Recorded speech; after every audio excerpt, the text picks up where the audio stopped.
Water colour যারা শিখতে চাও তাদের জন্য আজকের এই আমার ভিডিওটা। তো ফার্স্টে ছবিতে যে ব্যাকগ্রাউন্ডের যে আকাশটা আমরা কতটা পরিমাণ জল দিয়ে কতটা কালারটা দিচ্ছি সেটা তোমরা খেয়াল করো। আমি জল দিয়ে আগে আকাশটা মানে পুরো পেজটা আগে ভিজিয়ে নিয়েছি, বিশেষ করে আকাশের জায়গাটুকুটা। তো তারপরে আমি যেহেতু একটু সকাল আকাশের করছি না, সকাল সকালটাকে না দিয়ে আমি একটু বিকাল বিকাল সিনটাকে দেখাতে চাইছি, তাই জন্য আমি গ্যাম্বোজ হিউটাকে ইউজ করেছি। আর তার সাথে সাথেই নিচের দিকে একটু দূরের জঙ্গলটা বোঝানোর জন্য ট্রান্সপারেন্সটা আনার জন্য আমি জাস্ট একটু ভিরিডিয়ান হিউ যেটা, সো সেটাও ইউজ করেছি, একটু লেমন ইয়েলোটাও দিয়েছি। আর তার সাথে সাথে একটু হালকা কোবাল্ট ব্লুটাকেও টাচ করলাম, কালারটার একটা এফেক্ট একটা চলে আসবে। আর তার সাথে সাথেই আমি দেখো একটু ভার্মিনাল হিউ যেটা অরেঞ্জ কালার, তো সেটাকেও আর কি ব্যবহার করলাম।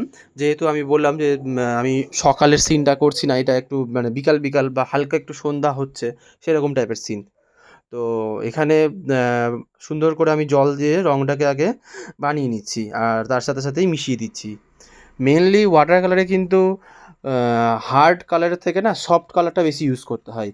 কেননা ওয়াটার কালারের ক্ষেত্রে তুমি যখনই হার্ড করে কাজ করবে তো সেটা ওয়াটার কালারের দিকে যাবে না, তো সেটা অনেকটা অ্যাক্রালিকের দিকে চলে যাবে। তো যদি ওয়াটার কালারটা করতে চাও তো ওটাকে তার ফর্মেই করা উচিত।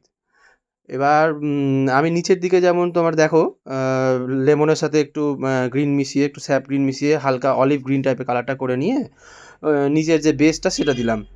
আর তার সাথে সাথে একটু নর্মাল যেটা ডিপ গ্রিন, তো সেইটাকেও হালকা একটু মানে হাইলাইট করার জন্য সেটাকে ইউজ করছি। আর তার সাথেও একটু গ্রিন কালারটার সাথে আমি একটু প্রুশিয়ান ব্লুটাও হালকা ইউজ করলাম, মানে ডেপথটা বোঝানোর জন্য নিচের মাঠটার। আর বিশেষ করে আমি দেখো এখানে রাস্তাটা যেটা দেখাতে চাইছি যে গ্রামের সিনটার, তো রাস্তাটা আমি ফাঁকাই রেখে দেবো। রাস্তাটাতে আমি সেরকম কোনো কালার ইউজই করব না, ওটা সাদাই বেশ ভালো লাগবে। এবার তার সাথে সাথেই আমি পিছনের ব্যাকগ্রাউন্ডের যে জঙ্গলটা বুঝিয়েছি, তো সেই জঙ্গলটাকেও আমি একটু হাইলাইট করছি, একটু হালকা স্যাপ গ্রিনের সাথে সাদা মেশানো হয়েছে বানানো কালার, তো সেই কালারটাকে ইউজ করছি। ওয়াটার কালারের ক্ষেত্রে সাধারণত না ডাইরেক্ট কালারের থেকে ইনডাইরেক্ট কালার ইউজ করাটা বেশ ভালো। মানে কোনো একটা রঙের সাথে কোনো একটা রঙ মিশিয়ে তুমি যে কালারটা দিবে তো সেটা বেশ অন্যরকম একটা এফেক্ট আসে। আর এখানে আমি গাছের রঙটা যেহেতু করলাম, তো আমি কিছুক্ষণ শুকানোর জন্য একটু টাইম দিয়েছিলাম। কেননা না শুকালে গেলে গাছের আমি বেস কালারটা দিতে পারতাম না, পুরো রঙটাই ছড়িয়ে যেত। যেহেতু আমার পুরো পেজটাই ভেজা ছিল পুরো আকাশটা করার জন্য, তো সেটাকে আমি একটু শুকিয়ে নিয়ে তারপরে আমি গাছের নর্মাল ব্রাউন কালারটা দিয়ে আগে ভরে দিলাম। তো তারপরে সেটাকেও শুকানোর জন্য একটু সময় দিচ্ছি। আর তার সাথে সাথে আমি যেটা নিচে যে একটা হিউম্যান ফিগার দিয়েছি, তো সেটাকেও হালকা কালার দিয়ে হাইলাইট করে দিচ্ছি। একটু হালকা শ্যাডোটাও দিব। যাই হোক, শ্যাডোটা হালকা দিয়ে দিয়েছি। সেটাকেও মোটামুটি শুকিয়ে যাচ্ছে আস্তে আস্তে। আর পিছনে ঘর বাড়িগুলো আছে ওগুলোকেও হালকা হালকা করে হাইলাইট করে নিচ্ছি। যেহেতু দূরের সিন তাই জন্য ঘর বাড়িগুলো প্রচণ্ড ছোটো ছোটো হ্যাঁ দেখা যাচ্ছে। আর বেশি আমি কোনো ডিটেলস কাজ করছি না। জাস্ট হালকা বোঝার জন্য, হ্যাঁ, যে ঘরটা ওখানে আছে। আলো পড়ছে উপরের দিকটা হালকা, ওই জন্য কালার উপরের দিকে বেশিরভাগ সেরকম কোনো কালারই দিইনি উপরটা। ঘরের নিচের ওয়ালটাতে খালি কালার দিয়েছি। শ্যাডো পড়ছে তাই জন্য। আর জানলা দরজাটাকে একটু হাইলাইট করেছি। দূরের যে এলিমেন্টসগুলো আছে আমার ক্ষেত্রে যে গাছপালাগুলো ইউজ করেছি সেগুলোকেও হালকা আমি স্যাপ গ্রিন কালার দিয়েই বের করে নিলাম। বেশি ডিটেলসে কাজ করলে ভালো লাগবে না, কেননা ডিটেলসে কাজ করতে গেলে ওয়াটার কালারটা ঠিক ওয়াটার কালার থাকবে না। হুম। তো এবার আমি গাছের যেটা মেন ডিটেলসের কাজ, যেটা গাছটাকে একটু হাইলাইট করে নিচ্ছি ডিপ ব্রাউনটা দিয়ে। ব্রাউনের সাথে হালকা একটু ব্ল্যাক মিশিয়ে ডিপ ব্রাউনটা বানালাম। তো সেটা দিয়ে মানে জিনিসটাকে আমি একটু ডিটেলসে করে দিচ্ছি। আর তার সাথে সাথে আমি আবার সেটাকে জল দিয়ে মিশিয়েও দিব, কেননা একদম ডাইরেক্ট ফেলে রাখা যাবে না ওটাকে, নাহলে প্রচণ্ড ডার্ক হয়ে যাবে কালারটা। আর ওটারই হালকা একটু শ্যাডোটাও নিচে দিব।